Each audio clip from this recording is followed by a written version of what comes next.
Hello everyone, welcome to my YouTube channel Biology World by M.A. Kafil. So today we will going to start remaining part of the gene pool. कल हमने जो gene pool के बारे में देखे थे, आज हम उसका रिमेनिंग बचा हुआ पार्ट डिस्कस करने वाले हैं। तो सबसे पहले जीन पूल क्या है? जीन पूल ये ऐसी कंडीशन है जहां पर टोटल जीन्स प्रेजेंट रहते हैं और उन जीन्स में जेनेटिक इंफॉर्मेशन प्रेजेंट होती है।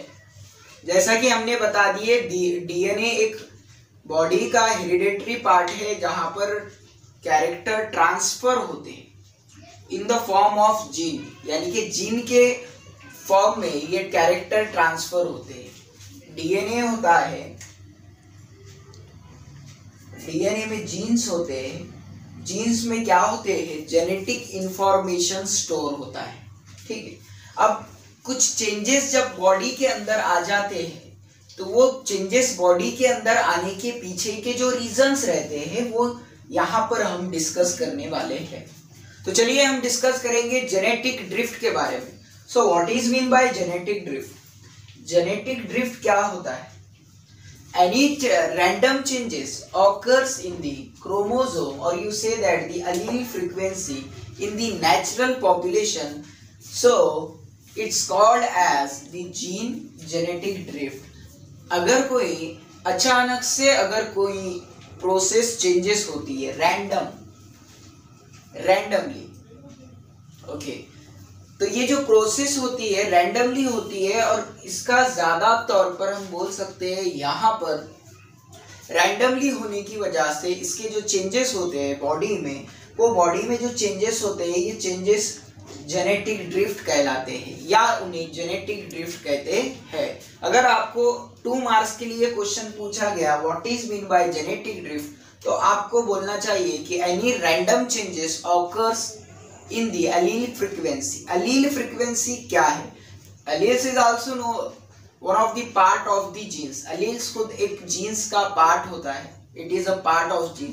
और यहाँ पर frequency यानी कि जो changes होती है alleles में, जो changes होती है frequency में जो changes होती है, ठीक है, वही frequency by pure chance है, तो इन्हें genetic drift कहा जाता है। Genetic drift also important for evolutionary changes. अब evolutionary changes क्या होते हैं? इवोल्यूशनरी चेंजेस यानी कि हम बोलते हैं इवोल्यूशंस जो कंसेप्ट रहता है। इवोल्यूशन क्या कंसेप्ट है? इवोल्यूशन यानी कि हमें पता है हम जो इवॉल्व हुए, डेवलप हुए, वो एपेस से ह्यूमंस में हुए, यानी कि हम पहले जो थे एंसेस्टर वो थे मंकीज से, और मंकीज से हम डेवलप होकर ह्यूमंस की ओर बढ़े। तो ये ह्यूमंस की ओर बढ़ने का जो प्रोसेस रहता है, this process is called as the evolution.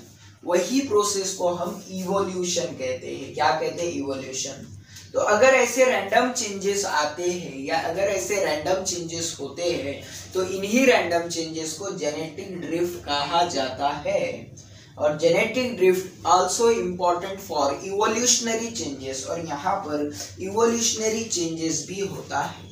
अब उसके बाद हम देखेंगे क्रोमोसोमल एब्रेशंस। क्रोमोसोमल एब्रेशंस का मतलब क्या है? क्रोमोसोम एक ऐसा पार्ट होता है जहां पर जेनेटिक इंफॉर्मेशन एक जगह से दूसरी जगह पर जाते हैं। The genetic information transfer from, you say that the one generation to another generation or parent to their offspring, parent से उनके offspring में जेनेटिकल इंफॉर्मेशन ट्रांसफर होते हैं। ठीक है। तो दिस इंफॉर्मेशन क्रोमोसोम में अगर कुछ चेंजेस आ गए, जैसा कि हमें पता है ह्यूमंस में 46 क्रोमोसोम प्रेजेंट रहते हैं,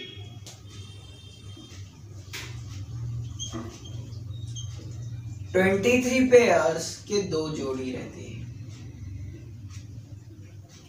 तो इस तरीके से अगर क्रोमोसोमल एब्रेशंस हो रहा है, चेंजेस आ रहे हैं, तो ये क्रोमोसोमल के चेंजेस जो होता है structural morphological change in chromosome due to rearrangement. एक तो स्ट्रक्चरल है, दूसरा है मॉर्फोलॉजिकल, यानी कि अगर उसके स्ट्रक्चरल में अगर कोई फर्क गिरता है, जैसा कि हम यहाँ पर डिस्कस करेंगे।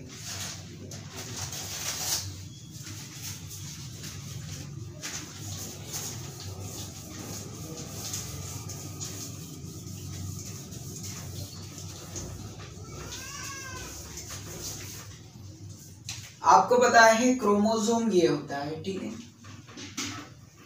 क्रोमोसोम। अब ये क्रोमोसोम के स्ट्रक्चरल या फिर आप बोलेंगे मॉर्फोलॉजिकल, अगर उसमें कुछ चेंजेस आ रहे हैं, ठीक है, ये स्ट्रक्चर ऑफ क्रोमोसोम। तो इधर देखिए,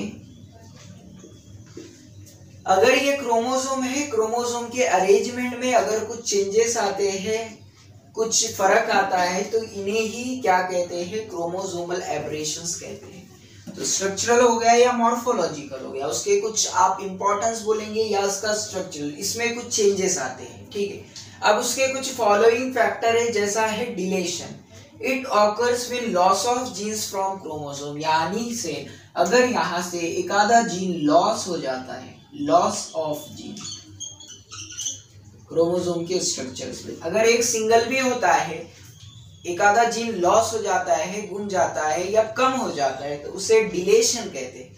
आपको अगर एग्जाम में आया ये प्रोसेस, तो आपको यहाँ पर 1 मार्क देकर जाता है, ठीक है। डिलेशन अगर एमसीक्यू में पूछा जा सकता है कि क्रोमोसोम के नंबर्स जहां पर कम होते हैं, वैसे प्रोसेस को डिलेशन कहते हैं। उसके बाद है डुप्लीकेशन। डुप्लीकेशन का मतलब उसके नाम में ही उसकी मीनिंग है। डुप्लीकेशन यानी कि डबल्स होना। Genes are double in number in chromosome, यानी कि डबल नंबर में अगर जीन्स यहाँ पर प्रेजेंट हो रहे हैं, ठीक है, तो यहाँ पर जो जीन्स प्रेजेंट रहेंगे डबल्स नंबर में रहेंगे, और यही प्रोसेस को डुप्लीकेशन कहते हैं। This process is called as duplication. उसके बाद है inversion. So what is mean by inversion?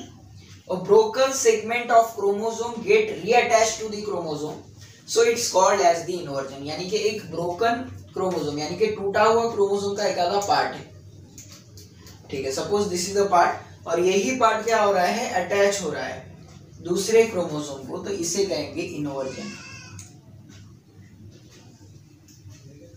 Simple है, ये एक क्रोमोसोम था और इसका पार्ट है, ये पार्ट ब्रेक हो गया, और ये पार्ट ब्रेक हुए बाद दूसरा एक क्रोमोसोम अगर इसे अटैच होता है, तो यही प्रोसेस को इन्वर्जन प्रोसेस, ठीक। अब लास्ट है translocation of part of chromosome attach to the non homologous chromosome. यहाँ पर पार्ट ऑफ क्रोमोसोम अटैच होगा, लेकिन किसे अटैच होगा, जो नॉन होमोलोगस है। होमोलोगस, नॉन होमोलोगस, XX जो रहता है वो होमोलोगस रहता है, XY क्रोमोसोम जो रहता है वो नॉन होमोलोगस क्रोमोसोम रहता है, ठीक है।